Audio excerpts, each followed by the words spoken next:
Good afternoon and welcome to our 9th Abhidhamma class in English conducted by Most Venerable Bulwala Rattanasiri Thero from Sri Lanka. And just a reminder to all our listeners, today is our final session in the first series that is on the discussion of the four ultimate realities.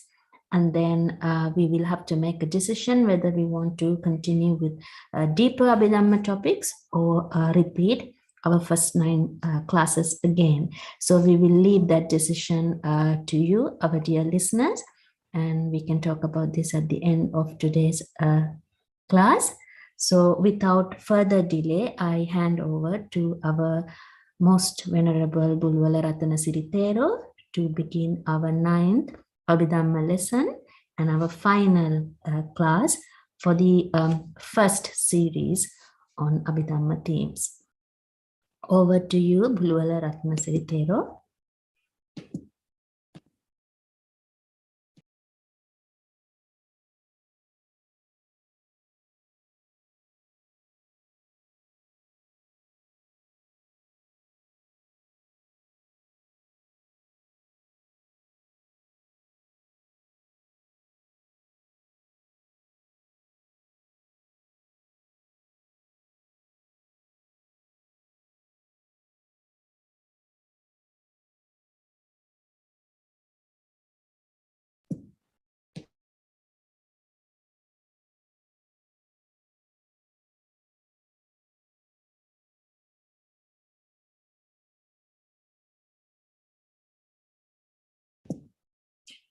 Can you hear us, Reverend Sir?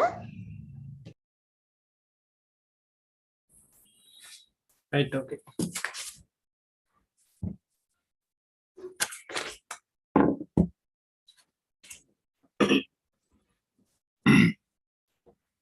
Yes, I am ready. I can hear you now. Let us begin. I invite you to begin, sir, Reverend Sir. Good afternoon. I welcome you all for my 9th Abhidhamma lesson.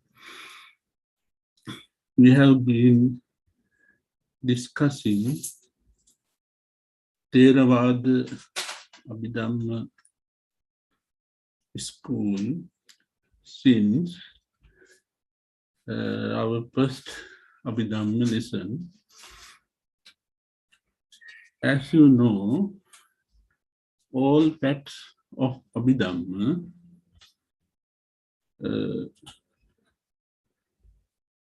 synthesized in ultimate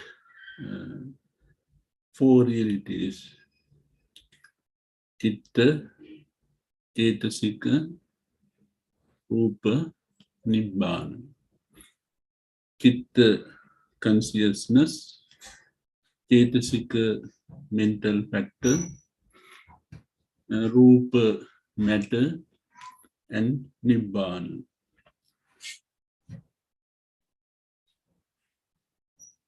Last lessons, we discussed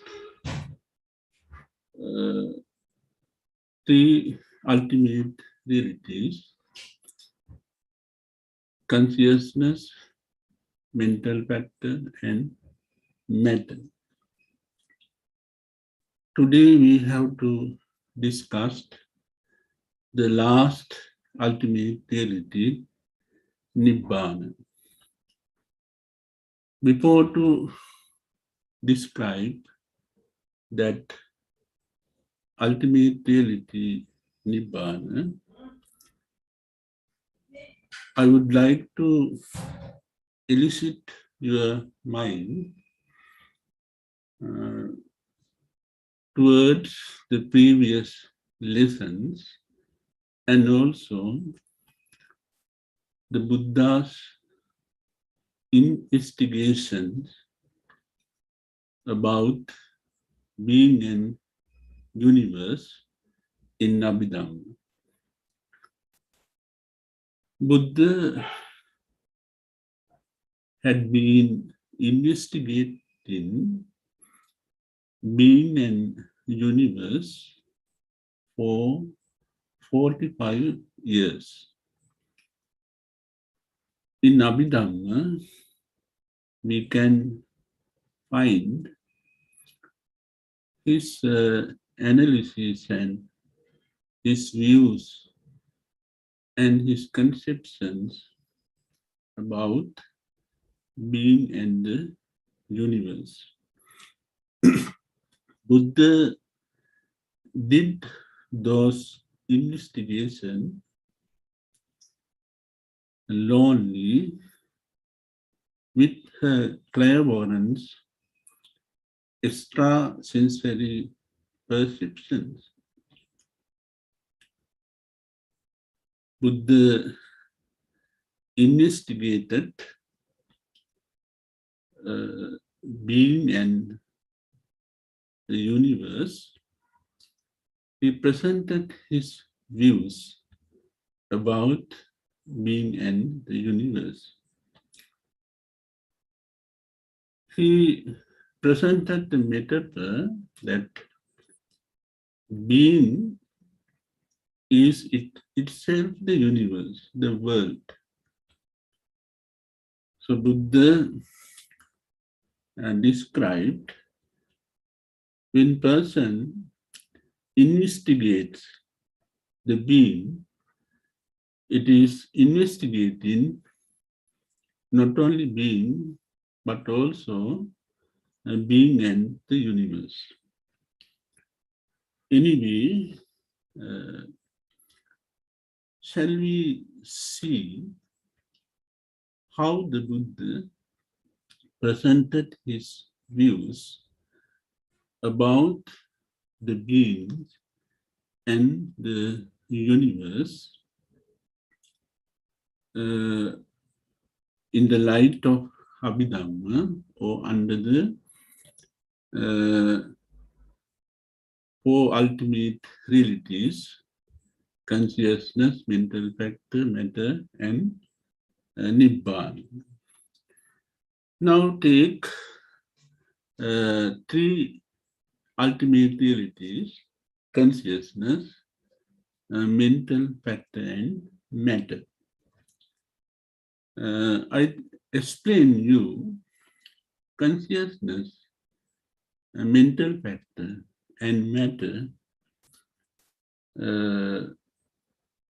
connect with five aggregates. So, during our previous lessons, we studied about the being, the nature of being. We studied about five aggregates: mental factor, consciousness, those ultimate realities connects with Vedana, Sanya, Sankhara, Vijnana. Vedana, feeling; Sanya, perfection; Sankhara, mental formation; and physical body, matter. So we studied, or we analyzed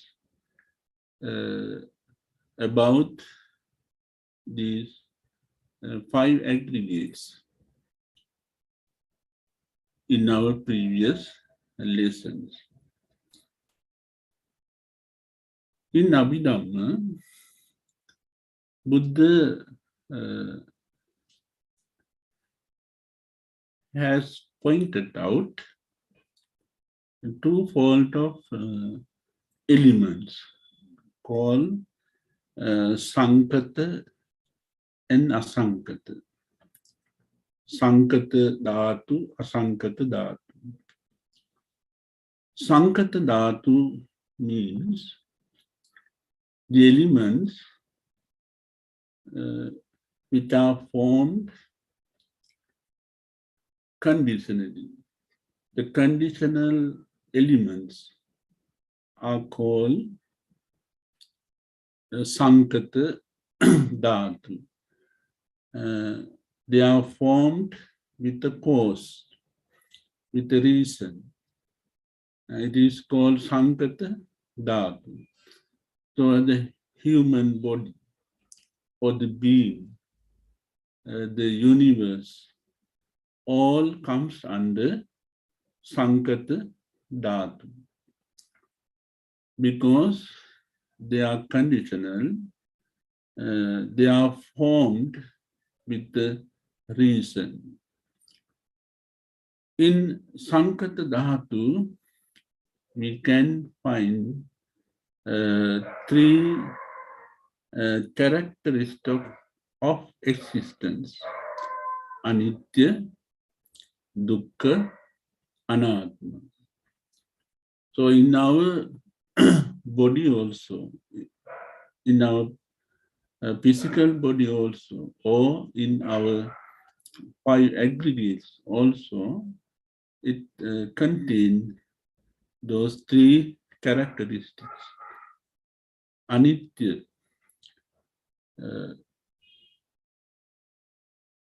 impermanence, Anitya. Dukkha, unsatisfactory. And Anatma, non-soul. We can understand our body and the universe. It is not permanent. They are changing because they are impermanent. Yada nityam tam dukkham. If there is impermanence in any element, it is subjected to suffering or unsatisfactoriness. Think of our life. We worry about the changing. We are subjected to be changed. A young one becomes old one. Our faculties, they become weak ones. And our strength is changed, goes on. So, due to that impermanence, there arise suffering or unsatisfactoriness. Another thing is non-soul. In those things, we can't see the permanent soul, the permanent element, the permanent entity. That's the nature of Sankata Dhatu. So, during our previous lessons, we discussed the nature of those Sankata Dhatu, or the five aggregates. We understood they do not remain separately. Now think of consciousness and mental factor. Consciousness generates, and the mental factor generates at the same time. They can't be separated. They do not act separately. They are interdependent. Now think of the matter. There are 28 material elements. Those 28 material elements, they Patavi, Apo, Teju, Vayu, and all those elements. Those elements act together. If you take an object, they are contained all four fundamental elements, Patavi, Apo, Tejo, Vayu. If you take a stone, they are contained Patavi, Apo, Tejo, Vayu. Solid, liquid, heat, and air, they are contained. If you take water, if we take air, those four elements, fundamental elements, are get together and in different proportions, and they form that object. So they does not work separately, they are interdependent. In Abhidhamma, we studied all those things. Buddha investigated the five aggregates and also the worlds. Now think of the investigation about the universe of the Buddha. Buddha said there are billions of universe. Buddha, one day Buddha said, Loka Visaya Achintya, about finding out about the universe, it is not achievable. It is far-reaching. It can't finish if anyone try to investigate planets or universe. He can't finish it during his lifetime. Such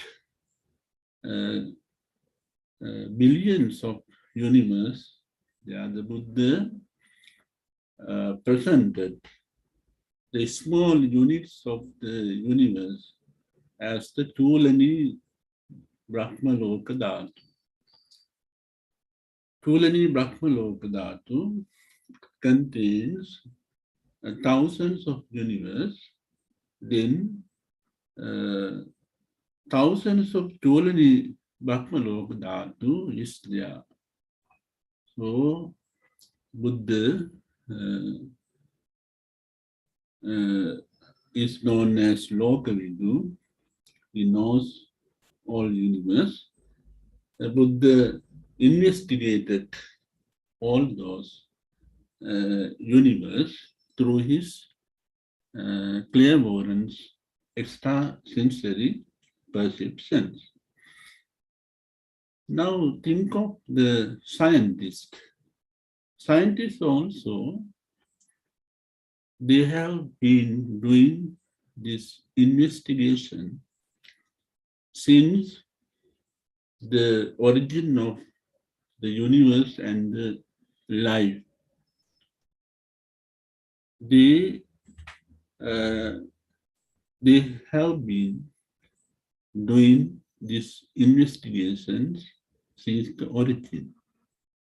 But they did that investigations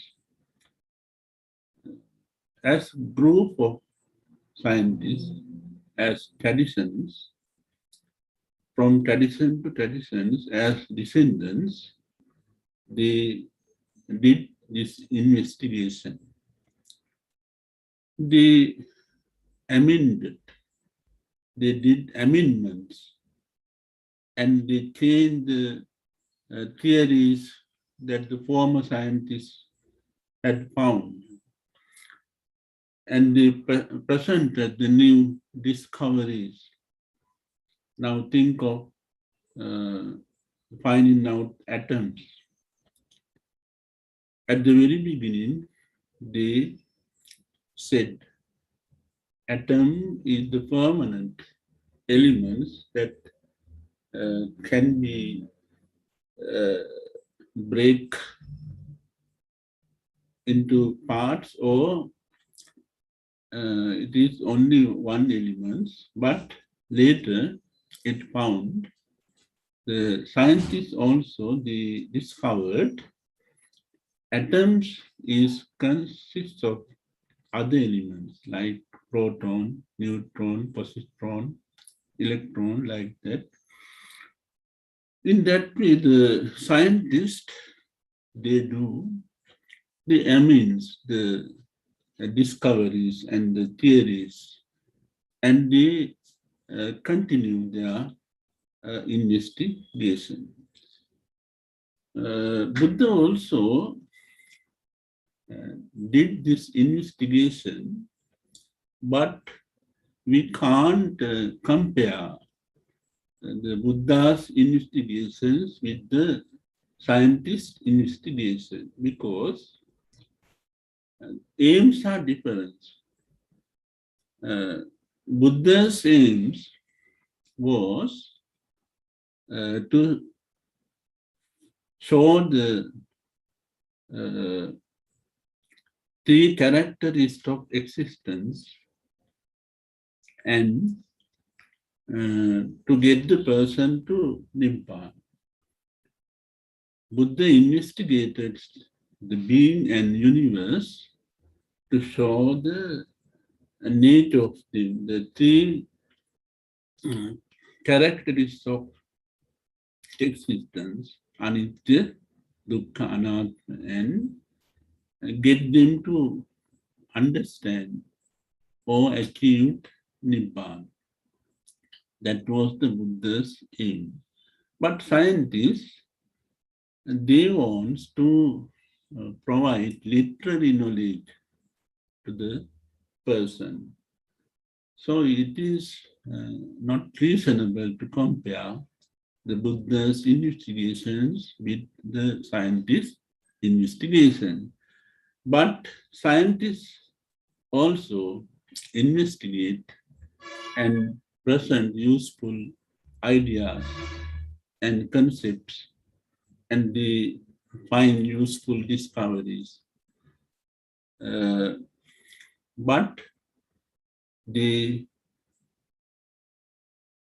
do all those things depend on the other theories, others' conceptions, or amending or changing the other conceptions. Buddha, he has finished his investigation. He did during the 45 years. Now he has finished. What the Buddha have discovered about universe and the being, the scientists, they have not yet found, they have not discovered it. For instance, I can tell you, in Maha Tanna Sankaya Sutta in Majjhima Nikaya, Buddha described how a birth takes place. Mother's oval and father's sperm get together, and their Gandhabba, or the consciousness, comes from outside, and there begins the new being, according to the Maha Tanna Sankaya Sutta. the Buddha explained it very clearly.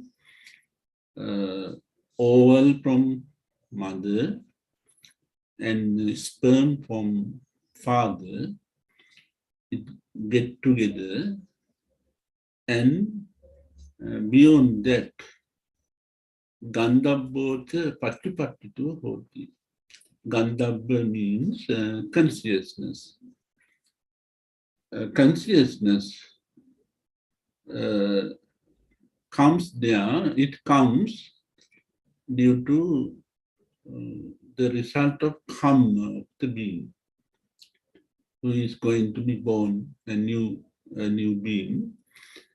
The consciousness, it comes according to the karma. That is how the Buddha explained the rebirth. How does the rebirth take place? Scientists, they present to become embryo or to conceive embryo in the womb of the mother. They are only oval from mother and sperm from father. It's a combination there. An embryo is there, the embryo is growing there to infect. That is how the scientists saw.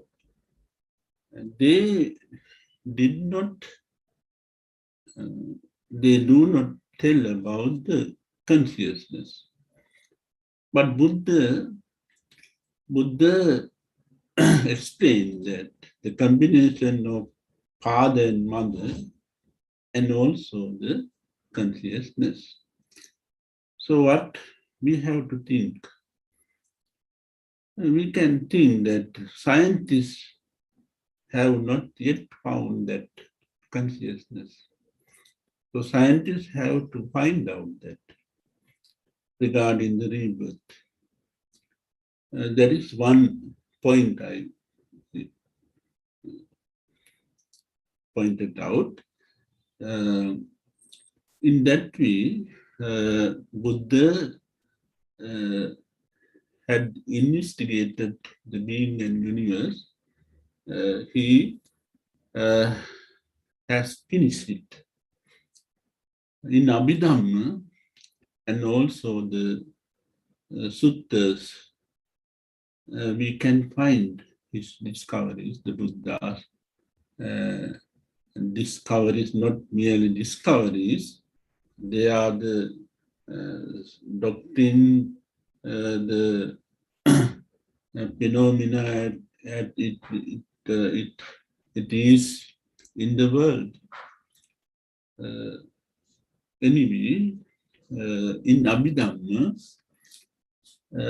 in our previous lessons, we studied, we discussed about the nature of the five aggregates, the being and the universe. So, I wanted to point out to you all Abhidhamma texts contain in Theravada, Vibhajyavada, Abhidhamma, in Sapta Pakarana, Dhamma Sangani, Vibhanga Sangani, Dhatu Kata, Puggala Panyati, Yamaka, Patthana, Katavat Pakarana, and those 7 textbooks. And there are commentaries, Attasalni, Sammodhi Vinodini, Paramatta Deepani, Panchap Pradipika, commentaries. So all Abhidhamma texts have been included, all those commentaries and 7 textbooks. So So all these facts synthesized under four ultimate realities. Chitta, Chaitasika, Rupa, Nibbana. In our previous lessons, as I told you,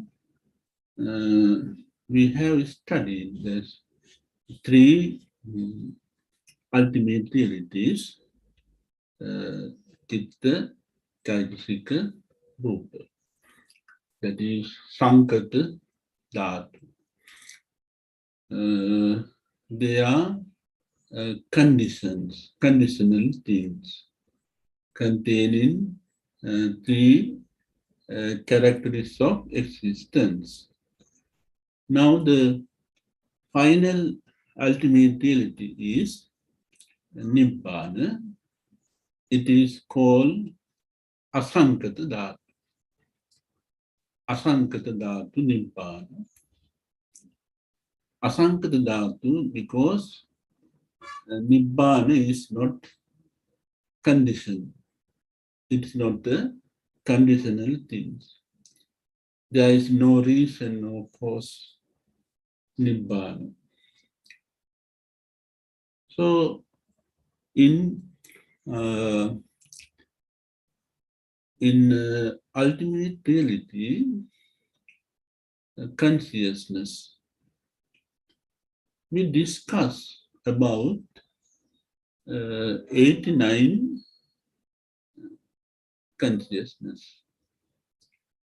We analyze, there are 89 consciousness, and we synthesize them into four groups: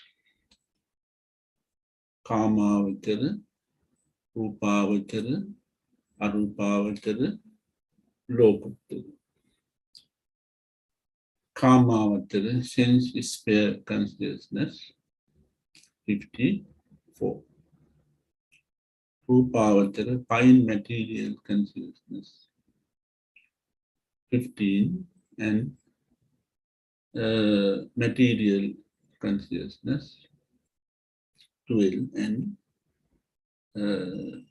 supramundane Lokuttara, 8.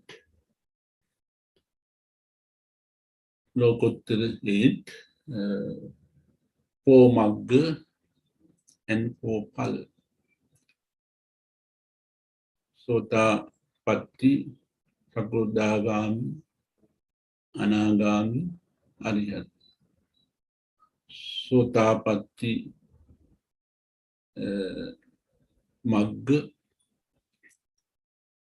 Sakurdagami Magga, Anagami Magga, Arihat Magga. Sota Patti Phala, Anagami, Sakurdagami Phala, Anagami Phala, Arihat Phala. So these four consciousness, when the person try to transcend this world,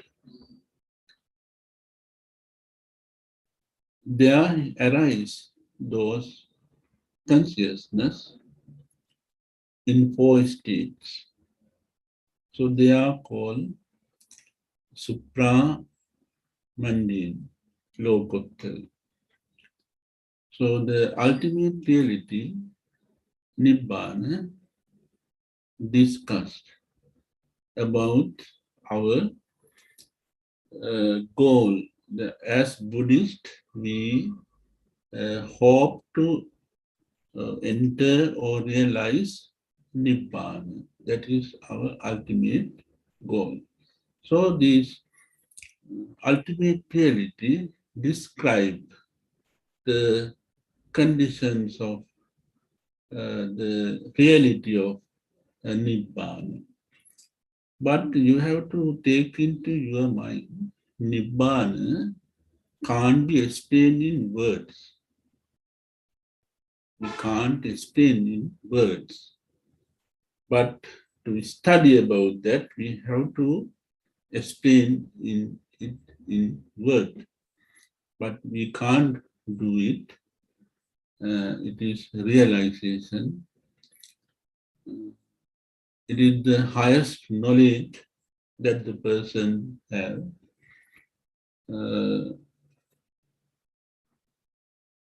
In several suttas, like Dhammacakka Pavattana Sutta, there you know the Four Noble Truths, suffering and cause of suffering, cessation of suffering, and the way towards the cessation of suffering. Now, the cessation of suffering called Nirodha Satya. Nirodha Satya, Nibbana has been described in Nirodha Satya. In Nirodha Satya, in Dhammacakka Pavattana Sutta,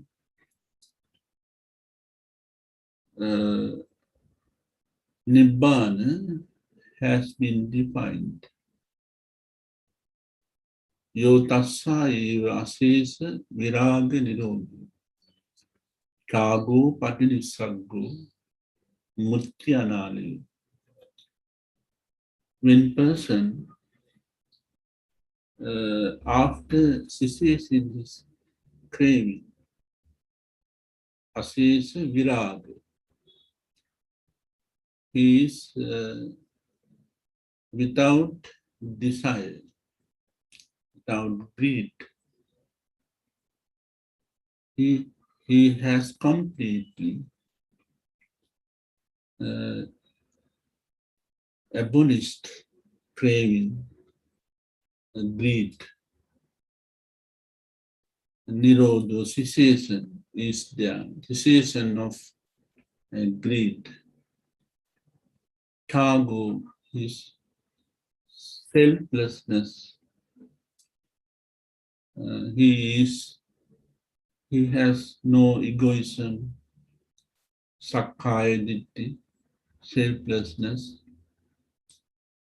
egoism. He has abolished. Cargo patinissaggo mutti analayo. He does not stick in objects.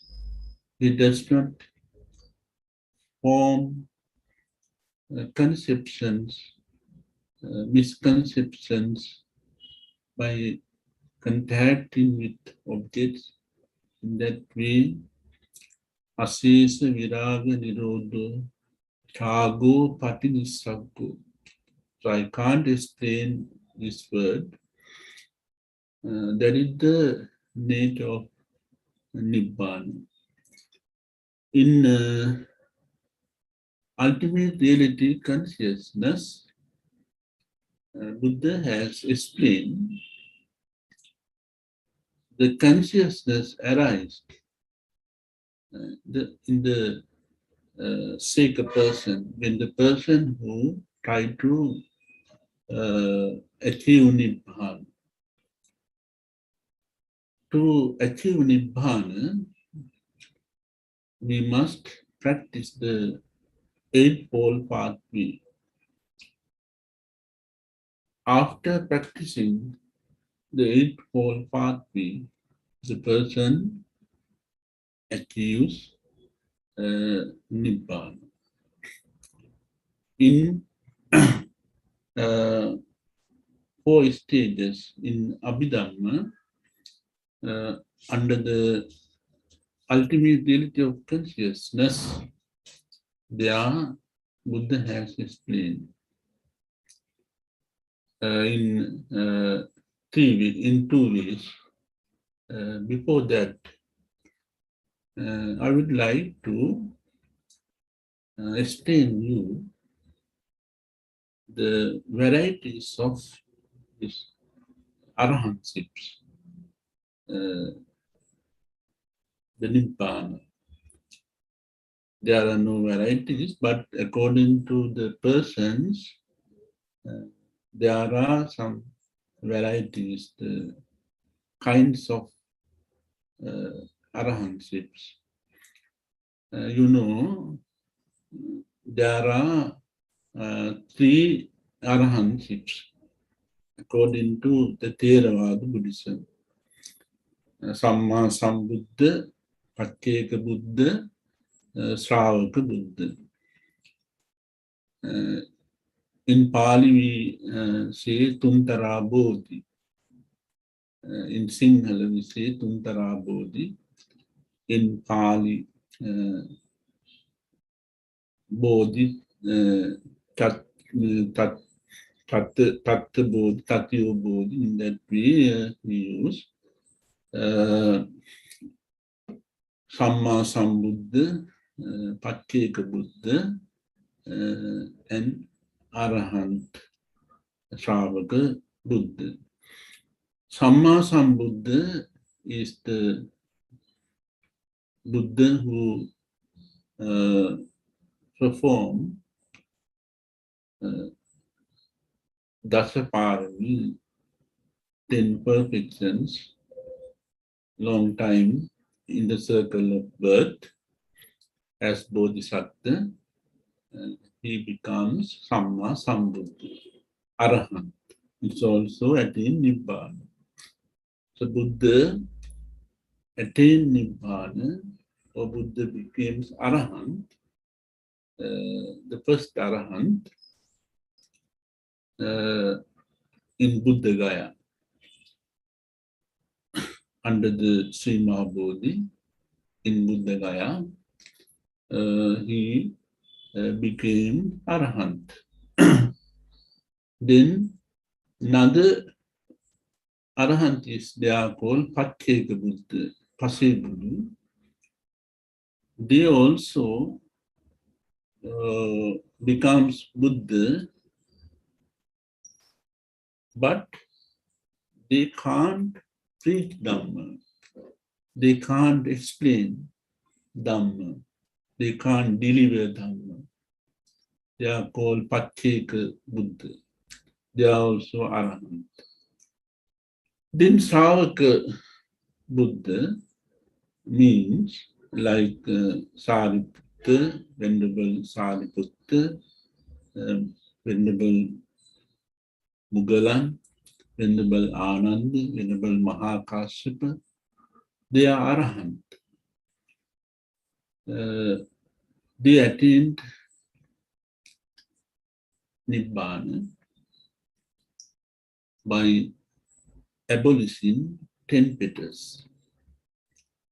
Samma Sambuddha, Pacceka Buddha, Sravaka Buddha. All are Arahant. But we separate or we distinguished Samma Sambuddha, Pacceka Buddha, and Sravaka Buddha. In Mahayanism, according to Mahayana school, they present one Arahant, only Samma Sambuddha. The person can become Arahant after being Samma Sambuddha. No Pacceka Buddha or Sravaka Buddha. That is the difference from Theravada and Mahayana. So according to Mahayana Buddhism, all the people must be Bodhisattva. They must aim to be Samma Sambuddha only. They becomes the Arahantship. They enter into Arahantships by becoming the Samma Sambuddha. So they pay their much attention to Bodhisattva in Mahayana school. Anyway, the both school, they aim at Nibbana, cessation of suffering. They practice to cease the suffering. All are same, no difference. Then another variety is there in Arahantship in Theravada school called Sukha Vidassaka and Sivpilisimbiya Sapat. There are two kinds of Arahant, Sukha Vidassaka and Sivpilisimbiya Sapat. Sukha Vidassaka also they abolished.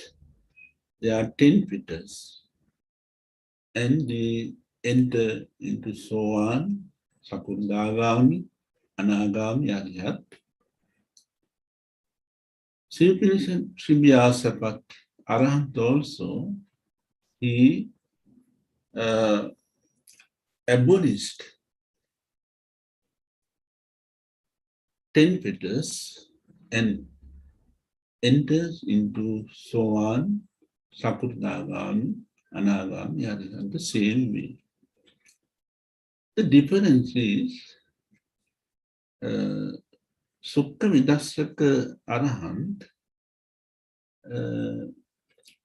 they can't preach Dhamma. They can, but they are not clever in delivering Dhamma. And the knowledge of Dhamma, and they can't perform miraculous deeds. They can't perform Iddhi Pratihari, miraculous performances. They can't do it, Sukha Vidassaka. But they have abolished their craving and they abolished 10 fetters and they have already entered into Arahantships, no problem there. But they can't preach well and they can't get his listeners to be understood. They can preach, but they are not clever enough in preaching Dhamma or teaching Dhamma. That is the difference. But Sivpilisimbiyasapat, Arahant, he knows Atta Dhamma Nirutti Patibhana. That is the difference. That Sukha Vidassaka Arahant, they do not have such ability. Atta means now they know if they take a word, they can give different meanings and they know etymology of that word, or if they speak any language, they know every language, they know etymology, linguistic, those knowledge they have, Atta Dhamma Nirutti Patibhana.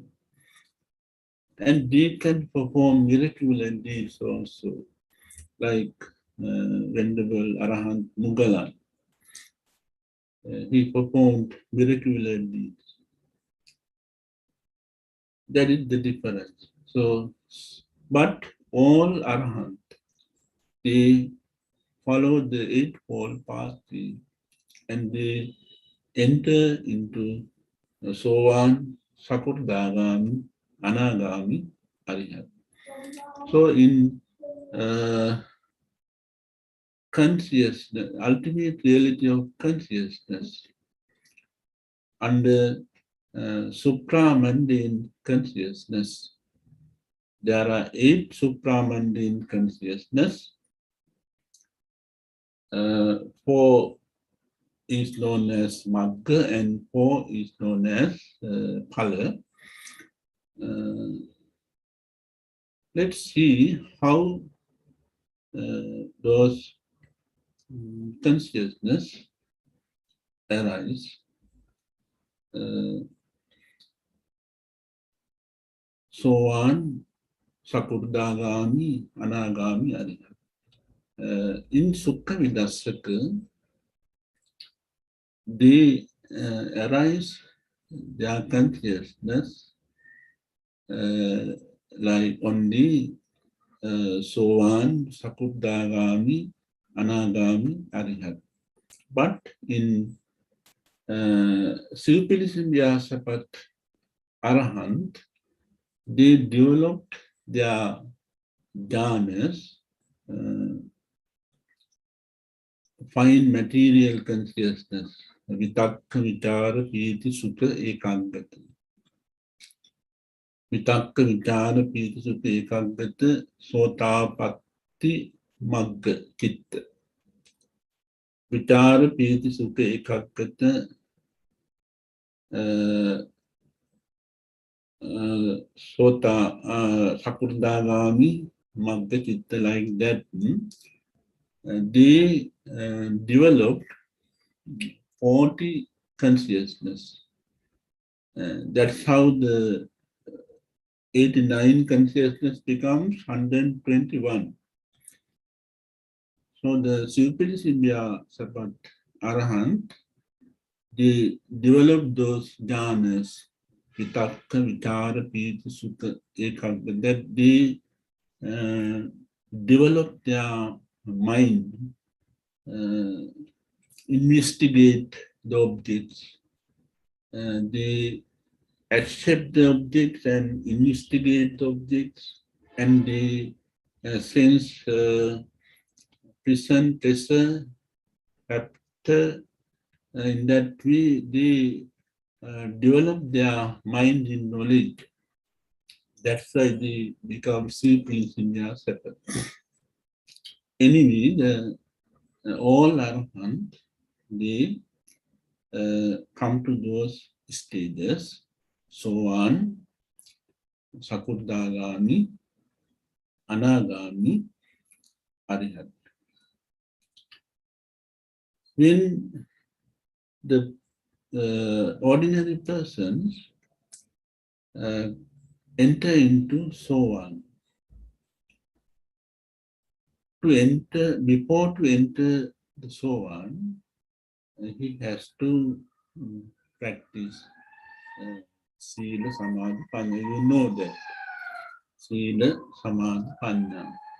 Sikha, they have to practice morality, concentration, and Panya, wisdom.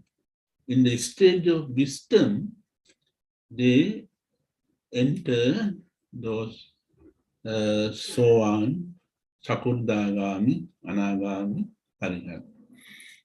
Then, when the person enter into Sovan, he abolishes 3 fetters. What are the fetters? Fetters means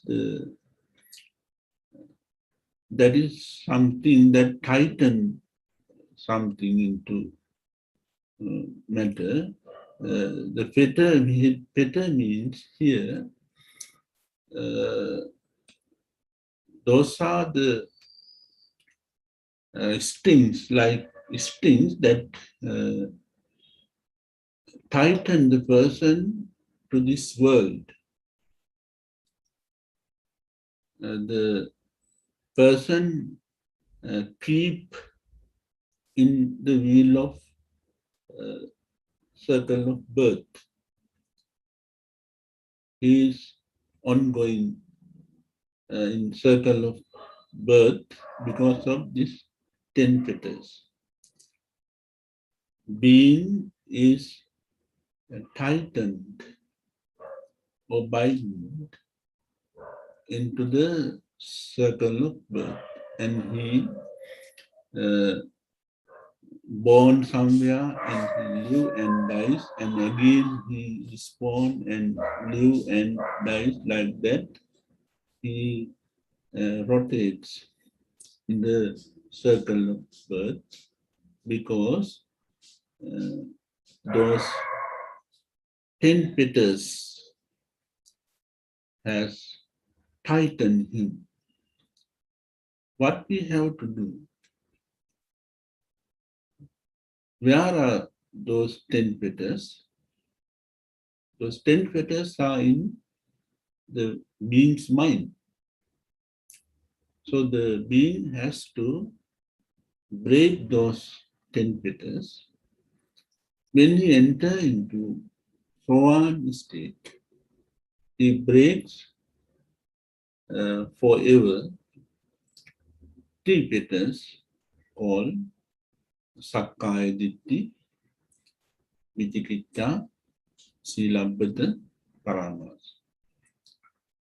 Sakkaya Ditti means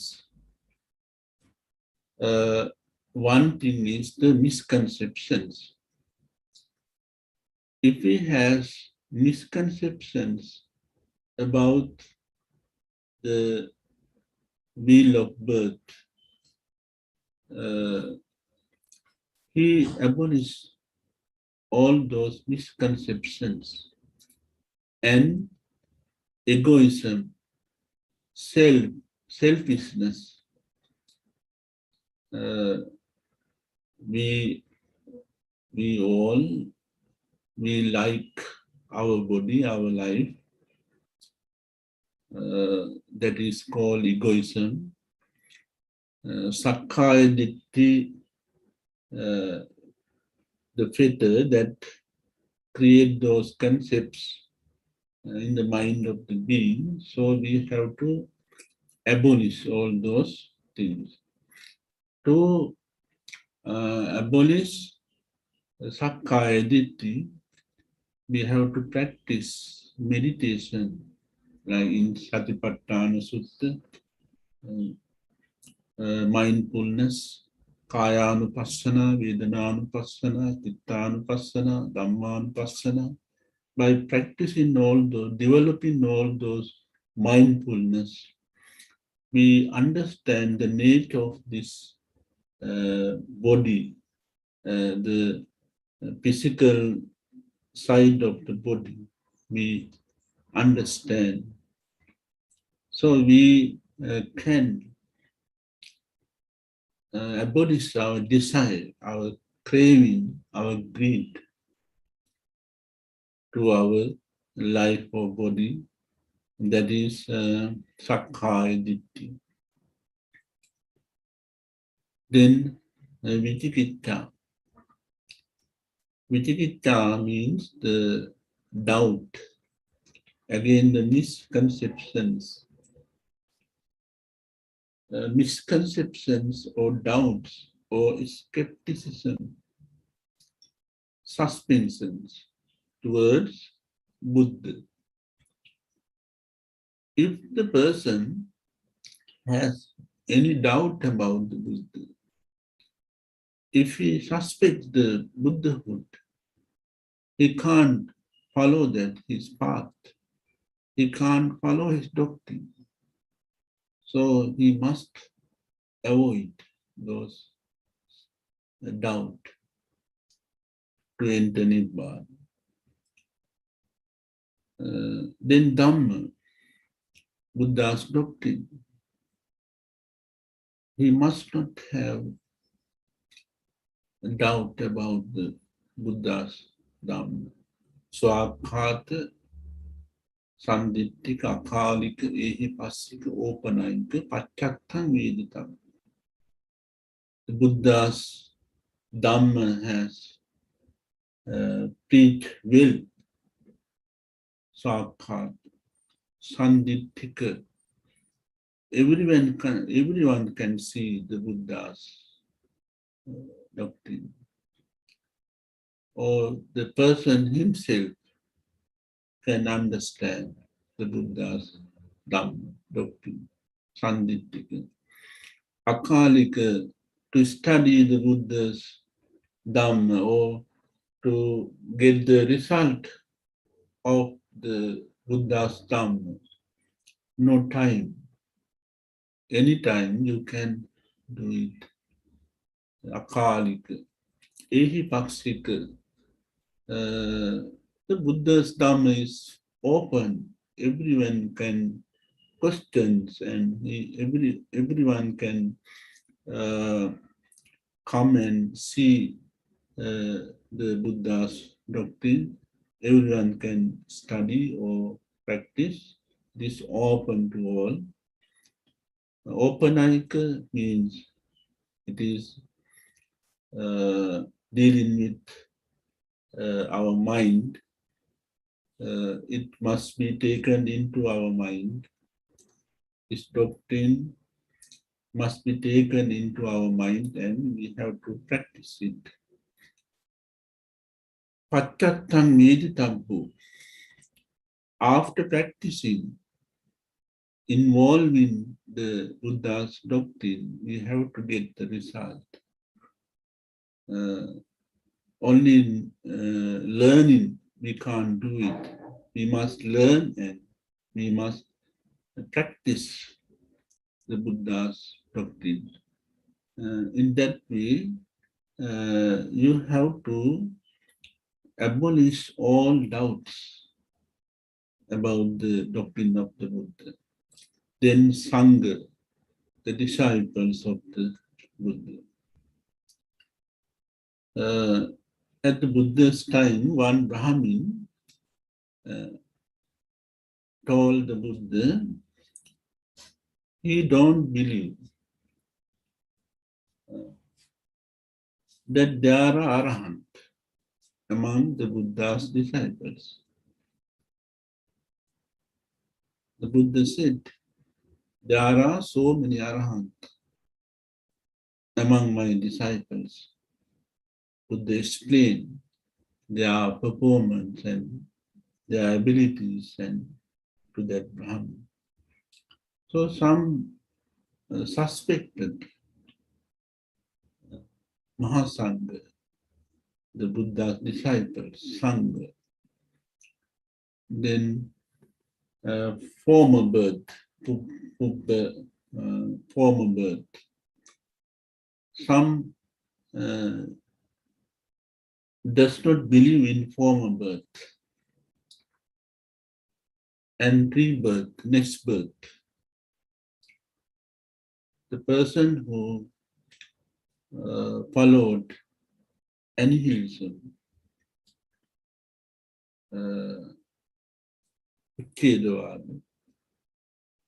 they do not believe rebirth or next birth. So they do not concern about wholesome and unwholesome.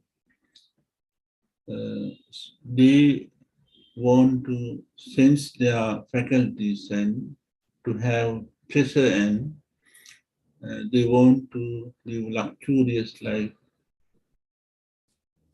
Such thing happens. They don't believe in next birth.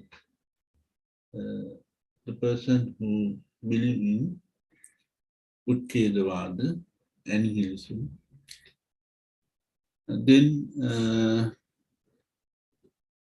both former birth and the next birth, they suspect. Then Tilakkana, Tisiksha, they suspect the Tisiksha of the Buddha, the pathway towards Nibbana, Sila, Samadhi, Panya.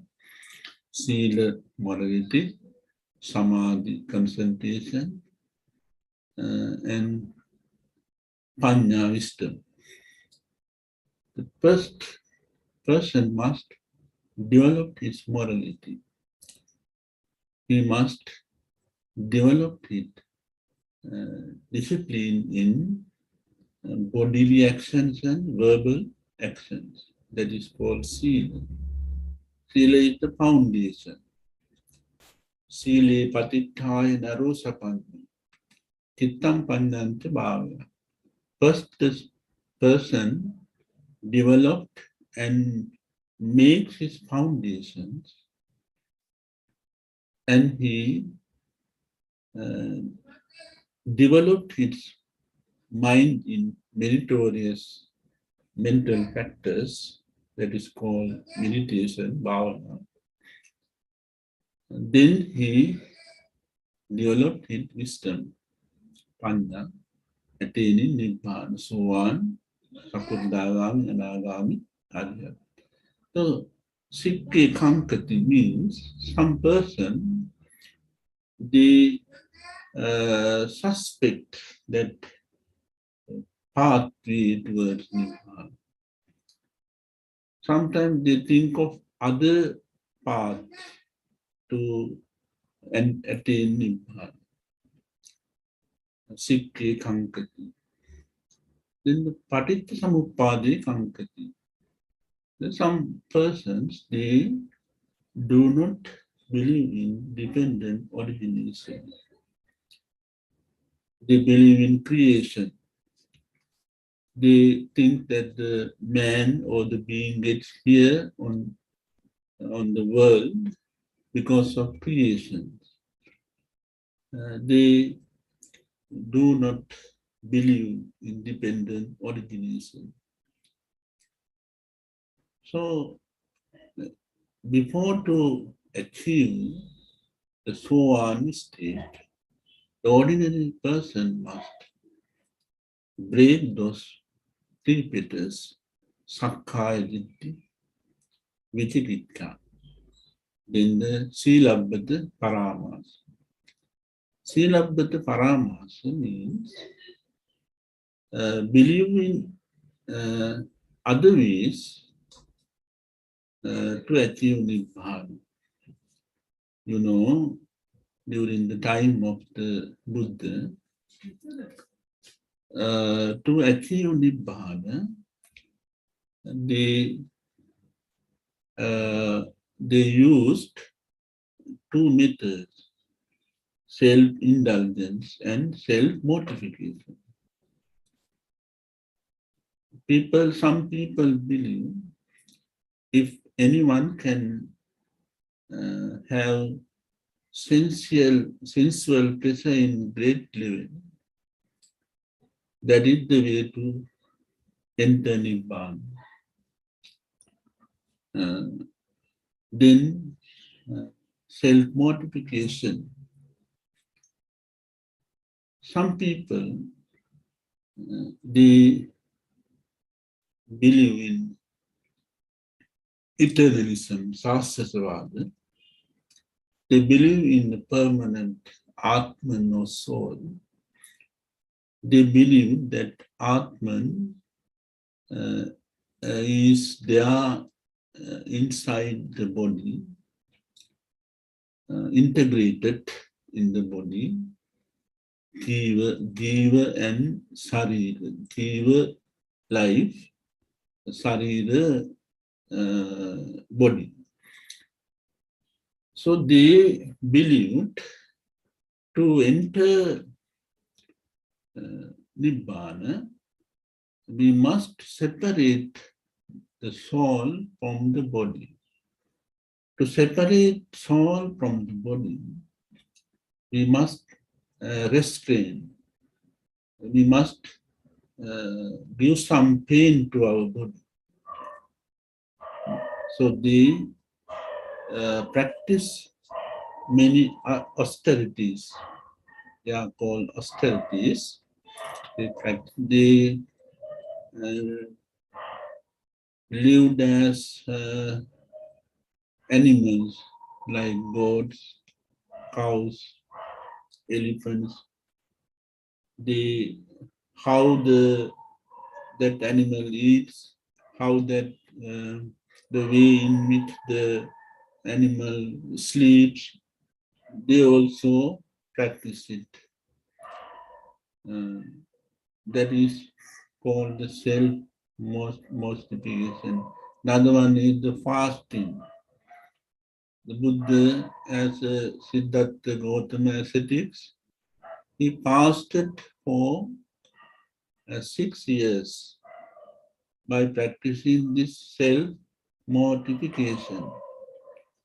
So, Silabbata Paramasa is that applying wrong methods to enter Nibbana.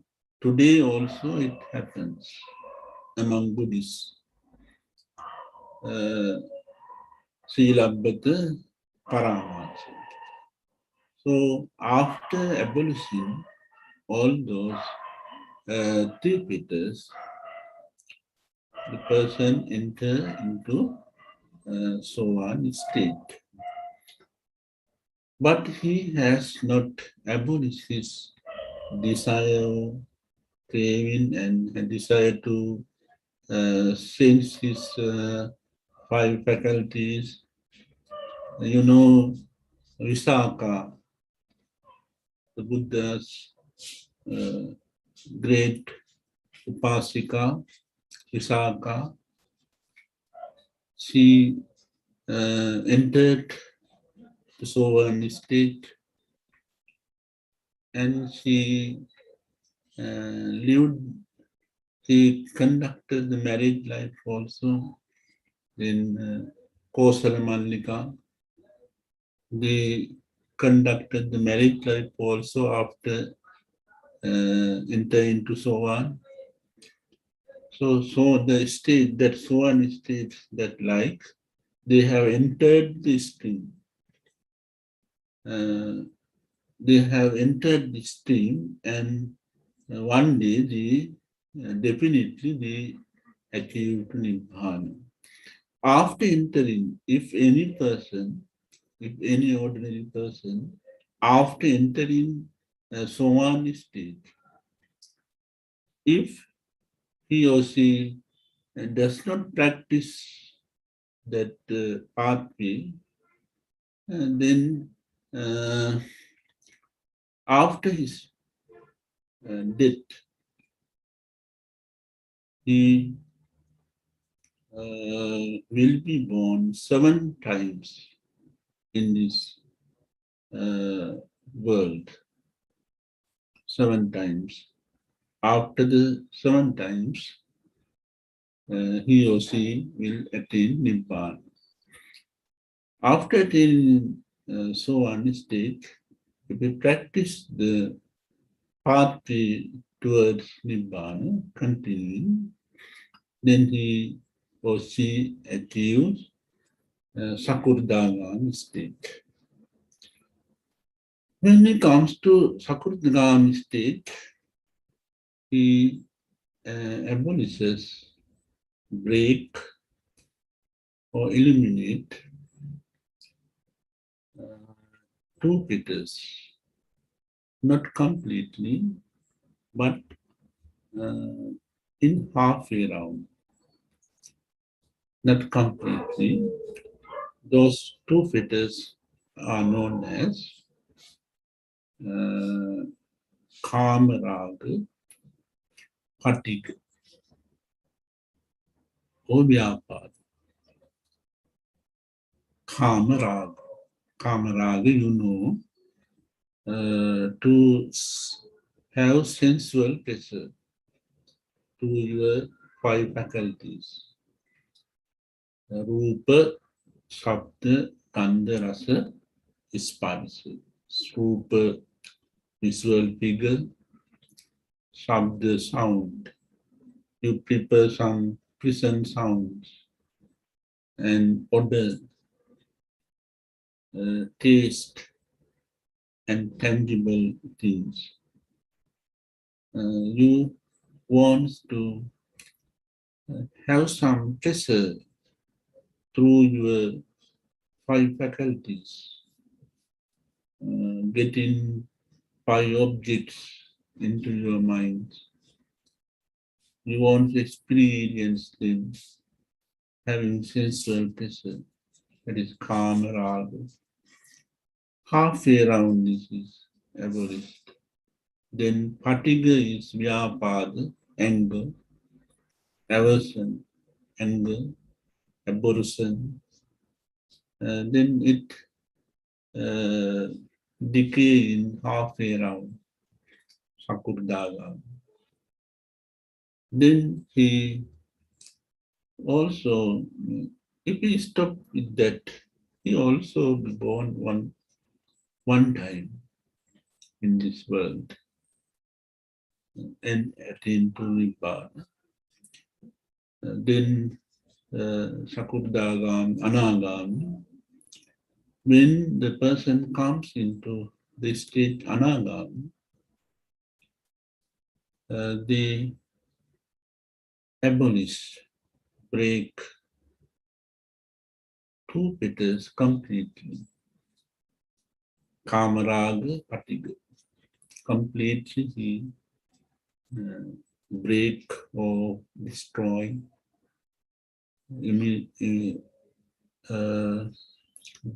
destruct the two fetters completely. Then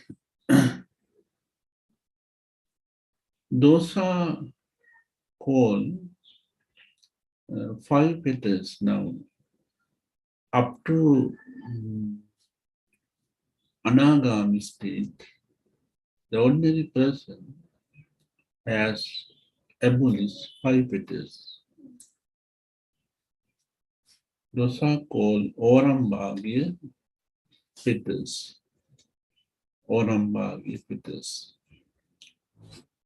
Then, when person dies after attaining Anagami, in several suttas, there are some stories about the persons who attain Anagami and dies.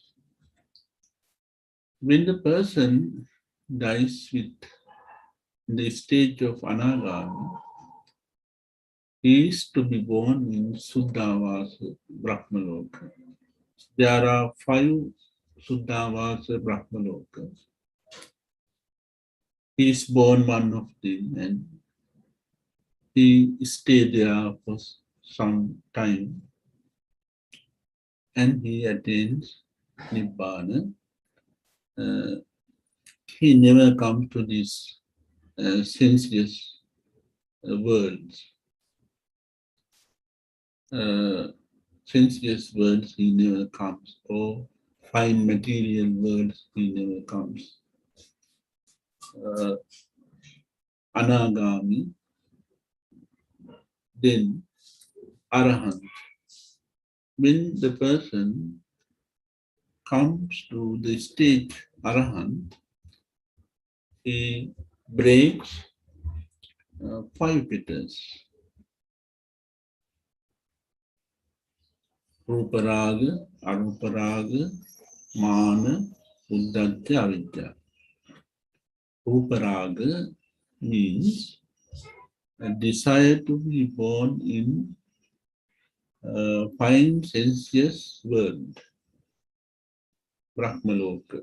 You know, in under consciousness we discussed about those words. Fine material world. They have desire to be born there. Abolishing those fetters, he does not have that desire after that. Ruparaga, then Aruparaga, also same. Immaterial consciousness world. Immaterial consciousness world, Arupa Brahmaloka, he abolished that desire also. Mana is the conceit. There are 3 ways in Mana. Seyamana, Sadasamana, in that way. He abolished those conceit after entering Arahantship. Mana. Uddhatya is the restlessness, restless in his mind. He break this fetter also because you know in 5 hindrance there is restlessness. Then he broke that. He break that fetter also. Then avidya, Avidya means he understands Samma Ditti. He becomes Samma Ditti, Dukkha Jnana, Dukkha Samudaye Jnana, Dukkha Nirodhi Jnana, Dukkha Nirodha Kamini Patipada Jnana. Dukkha Jnana means he understands suffering. It is to be transcendent thing. Suffering must be surpassed. It's the thing that must be surpassed, transcendent. In that way, he think that is dukkha jnana. Then dukkha samudaya jnana, the craving, the greed, must be avoided. It's the thing that must be avoided. Pahatabam must be avoided. Then Nirodha Satya, Satyakada must be realized. That is the thing must be realized. So Nibbana, the thing that must be realized. Then Magga Satya, that is to be Bhavitabbam, means practice. So you have to practice to achieve Nibbana, the eightfold pathway, avoiding two extremes, self-mortification and self-indulgence, following the middle pathway, that is eightfold pathway. It must be practiced one. Without practicing, it is useless. He understands. And he practiced it and he entered Nibbana. Then Buddha has explained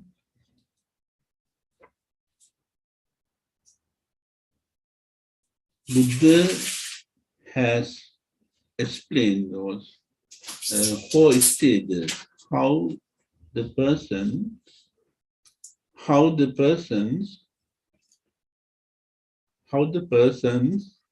enter into that four stages by abolishing those 10 fetters. He becomes Arahant. It is called, now in Nibbana also, there are two stages called Saupadisesa Nibbana and Anupadisesa Nibbana. Now you can understand achieving Nibbana is not the cessation of life. Life is there. Achieving Nibbana is the cessation of suffering, cessation of craving, achieving Nibbana. The person who achieved Nibbana, he lives, he moves in the society, he works, he do mental activities and physical activities. He is active in the society.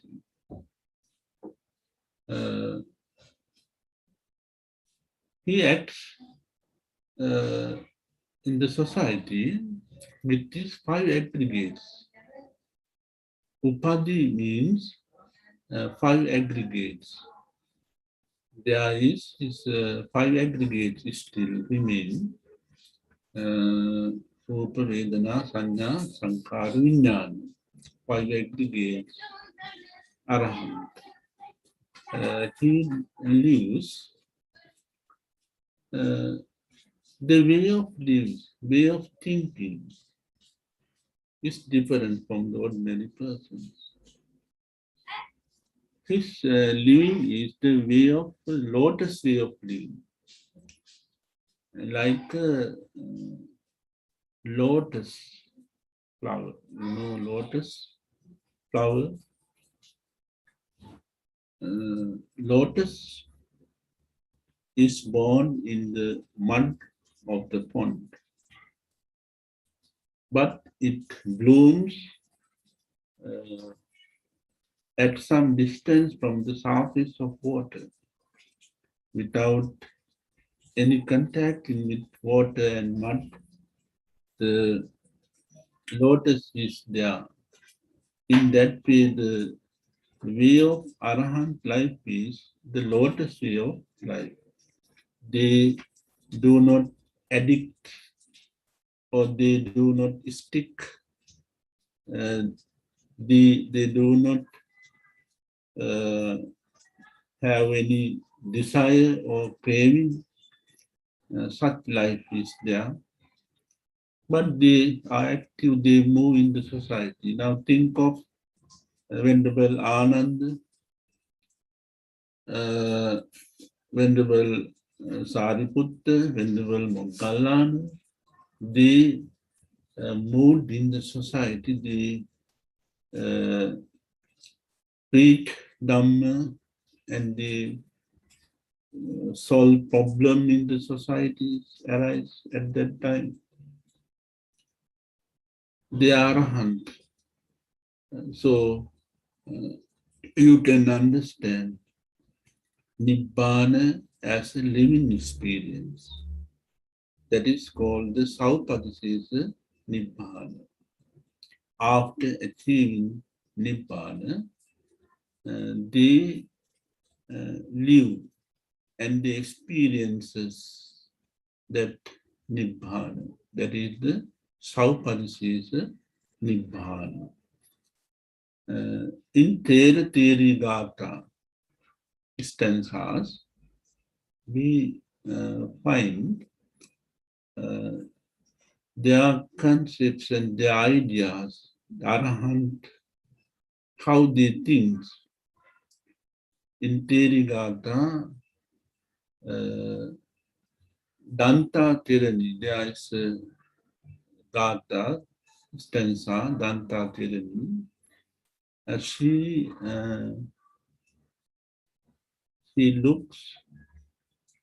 was looking at the tusker in water with his mouth. The tusker, the huge tusker,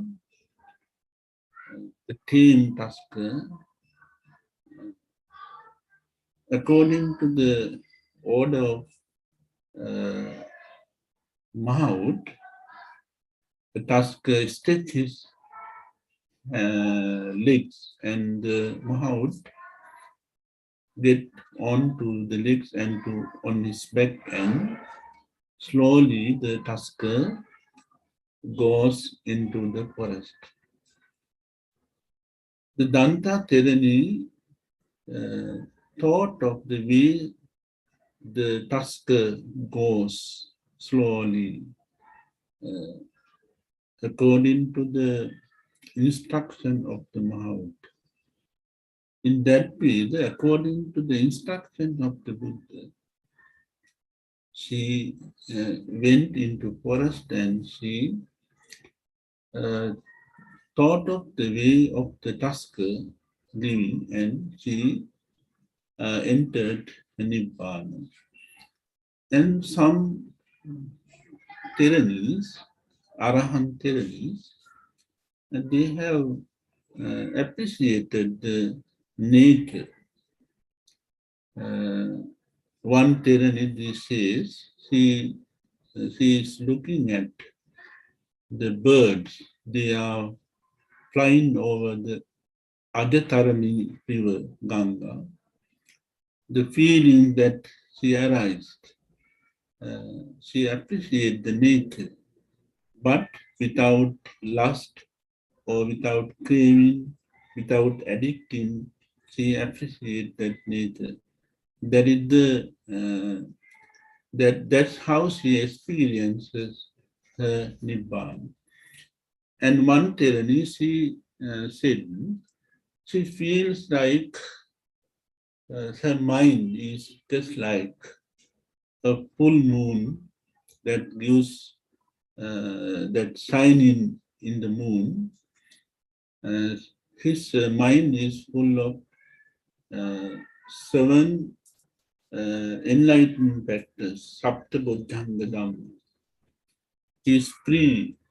She feels freedom, and that she appreciates Nibbana. She experiences Nibbana. In Tera stanzas, in Tipitaka, we find, in Sutta Pitaka, we find those experiences of the disciple of the Buddhas, how they experiences Nibbana, that is Sauparisesa Nibbana. So actually Nibbana is not the cessation of life, that is cessation of craving and suffering. And then Anupadisesa Nibbana is there, that means Arahant, after achieving their arhanships, they live long time and they died. After their death, there is no consciousness arise in them because of they do not have avidya, they do not have sankhara, they do not have vijnana consciousness. Avidya and ignorance. Avidya, due to avidya, there arise mental formation, sankhara. Due to mental formation, there arise vijnana consciousness. Arahant, you know that 10 petals, the last one, avidya, they have abolished that. Avidya means ignorance. There is no ignorance in their mind, so that mental formation is not there. Then, because of uh, absence of mental formation, there is no consciousness arise. Consciousness is the thing that connect with the other life, that connect with the rebirth. So Arahant, they do not have rebirth. That is called Anupadisesa Nibbana Dhatu. Now think of the Buddha. Buddha attained Saupadisesa Nibbana at Buddhagaya under Jayasima Bodhi at Buddhagaya. He entered Saupadisesa Nibbana and he lived 45 years as Arahant. He delivered Dhamma. He experiences his Nibbana for 45 years. Then in Kusinara, in the Parthana orchard, he passed away and entered Anupadisesa Nibbana Dhatu. So that is the nature of Nibbana. So we must try to achieve Nibbana by practicing the Buddha's way, Sila, Samadhi, Panya. So at the very beginning, we observe 5 precepts as laymen. In laity, as laymen, we observe 5 precepts to develop our Sila morality. Then after becomes sometimes ordained ones, bhikkhus or bhikkhunis, we developed upasampada. In that way, we developed our morality and we start. So as Buddhist, we always observe five precepts. So that is what that means, because the first step to enter Nibbana is morality sila. That's why we always observe five precepts. That is our permanent precepts, five precepts. So as laymen, we must try to observe five precepts and abstain from killing, stealing, sexual misconduct, lying, and taking liquor, drugs, intoxications. Now the time is up, I think. Let me stop my Abhidhamma lesson with this. We have already discussed the four ultimate realities. That means that we have finished our Abhidhamma facts. Then we have to consider what we have to do in our next lessons. Thank you for listening to me. Blessing of the triple gems be showered upon you. Thank you very much for you. Thank you very much. Thank you, and much merit to you, Most Reverend, Most Venerable Bulwala Rattanasiri Thero. And as we just said, this is the last class in the first series of discussing the four ultimate realities.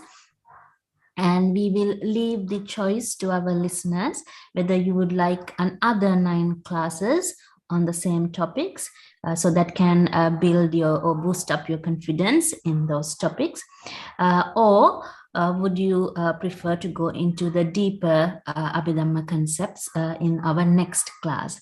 So we released a Google form to collect your thoughts on this, and I already have one response saying that they would prefer if we start the Abhidhamma class from the very beginning. That is a repeat of the first 9 classes before we go on to deeper topics. We would like to hear your thoughts as well. So you have time till Monday to fill in the Google form, which had been shared to you on the Sangakaya social media platforms. So we look forward to hearing what you think about the Abhidhamma class, whether you want to repeat the topics on the themes we discussed on the 4 ultimate realities, so that you can get a little bit more confident in it, or whether you wish to proceed to deeper topics. Okay, so we also have another person requesting a repeat of previous classes before going on to our deeper topics. So we will consider both responses. If you do have any questions, keep the QR code you see here on the screen now is for you to access the Google form to participate in the poll, but the QR code that you see now is the one that you would usually use to send in your questions. So I'll just keep it here for a moment if you want to take a screenshot. This is for your questions. And this QR, sorry. This QR code you see is for the poll to decide on what class you would like. And this QR code is for your question. So we will wrap up our final class then. Our next class this QR code that you see currently on screen is for the poll. So you can decide on class topics. So far we have 2 responses asking for a repeat of the first 9 classes. So our 10th class will be based on what you say to us by Monday. I once again thank Most Venerable Bulwala Ratana Siritero for his time and effort. He's an expert on Abhidhamma and taking the time to instruct us and explain things so clearly on Abhidhamma. Thank you, and much merit to you, Reverend Sir. I hope we can continue based on our decision on Monday. We will meet again same time next week Saturday with the decision whether to continue or to repeat. All right.